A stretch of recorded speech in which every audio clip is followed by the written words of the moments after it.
మార్గ మధ్యంలో ఒక చెట్టు కింద నిలబడిన రామచంద్ర అనే కాంగ్రెస్ పార్టీ కార్యకర్తను గుర్తించిన ఆయన స్వయంగా వెళ్లి అతని పరిస్థితిని అడిగి తెలుసుకున్నారు.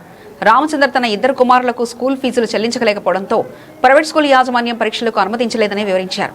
దీనిపై వెంటనే స్పందించిన వీరయ్య స్కూల్ యాజమాన్యంతో మాట్లాడి సమస్యను పరిష్కరించడంతో పాటు స్వయంగా ఆర్థిక సహాయం కూడా అందించారు. ఈ సందర్భంగా రామచంద్ర వీరయ్యకు కృతజ్ఞతలు తెలిపారు. వీరయ్య మాట్లాడుతూ కాంగ్రెస్ పార్టీ కార్యకర్తలను ఎల్లప్పుడూ ఆదుకుంటుందని, వికలాంగుల కార్పొరేషన్ సేవల్లో మరింత ప్రజలకు చేరువ చేస్తామని పేర్కొన్నారు. భవిష్యత్తులో ఏ సహాయం అవసరమైనా తన కార్యాలయాన్ని సంప్రదించాలని సూచించారు. అలాగే రామచంద్ర కుమారులు ఎంతో ప్రతిభావంతులని కొనియాడారు. వారు ఉన్నత విద్యను అభ్యసించాలని, అవసరమైతే మళ్లీ తనను సంప్రదించాలని ప్రోత్సహించారు.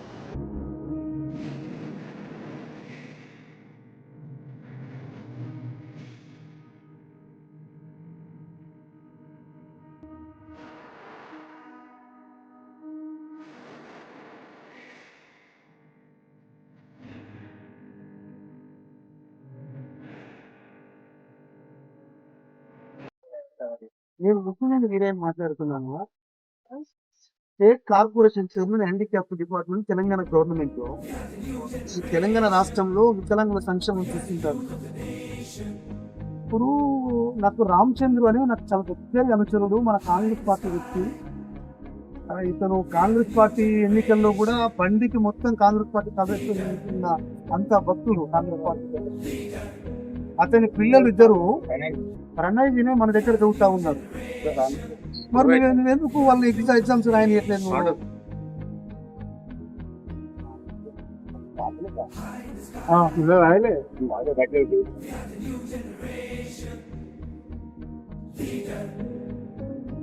ఒక మాట ఏంటంటే సోదరు, ఒక మాట చూడండి, సరే జీవితంలో మీరు ఎంతో మంది వృత్తులను చెప్తుంటారు.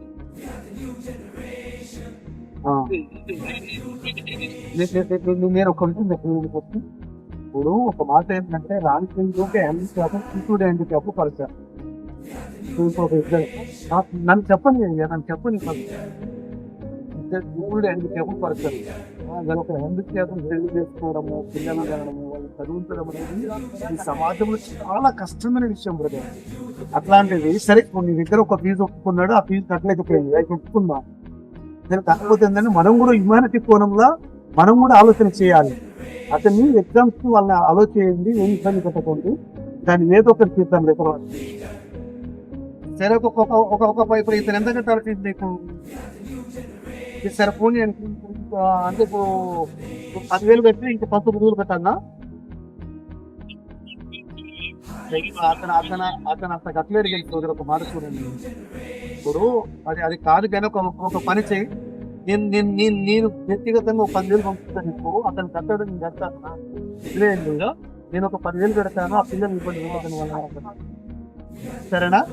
నువ్వు ఒక పని చేయి, నువ్వు ఒక పనికి దీనికి ఫోన్ పే నెంబర్ ఉందని ఇక్కడ 99482027. ఏం పేరు సోదరు మీ పేరు? ఇప్పుడు ఏంటంటే అతను బాధలోనూ ఇంకా కోపంలో మాట్లాడుతుంటే తప్ప మీకు గౌరవం ఇవ్వద్దు అనేది అతనికి ఉండదు. అతనికి కృతజ్ఞత ఆలోచన. చాలా రెస్పెక్టబుల్ పర్సన్ అతను. ఒక పని చేయండి సోదర, ఇప్పుడు మనం కూడా సరే, నేను విద్యా వ్యవస్థలో చాలా ఇంటి పని చేసిన 70,000 మందికి పాఠాలు చెప్పిన. నేను కాంపిటేటివ్ కోచింగ్ సెంటర్ చాలా వేల మందికి నేను అస్సలు ఫీజు లేకుండా ₹1 లేకుండా చదువు చెప్పాను నేను. ఎందుకంటే మరి దేవుడు నాకు మంచిగా చేసినాడు కదా. ఇప్పుడు ఇలా రేవంత్ అన్న రూపంలో నాకు ఇలా కార్పొరేషన్ చైర్మన్ చేసినాడు.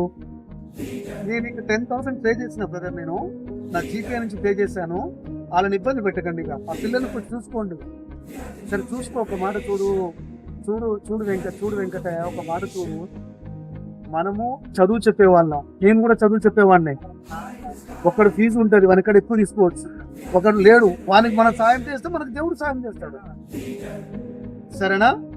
వాళ్ళిద్దరిని చూసుకో, వాళ్ళిద్దరు నేను కేర్ టేకర్ చేస్తాను.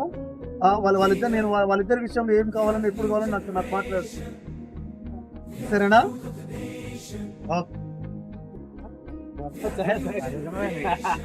మనవడివి అంతే కదా. నువ్వెందుకు ఇబ్బంది పడాలి?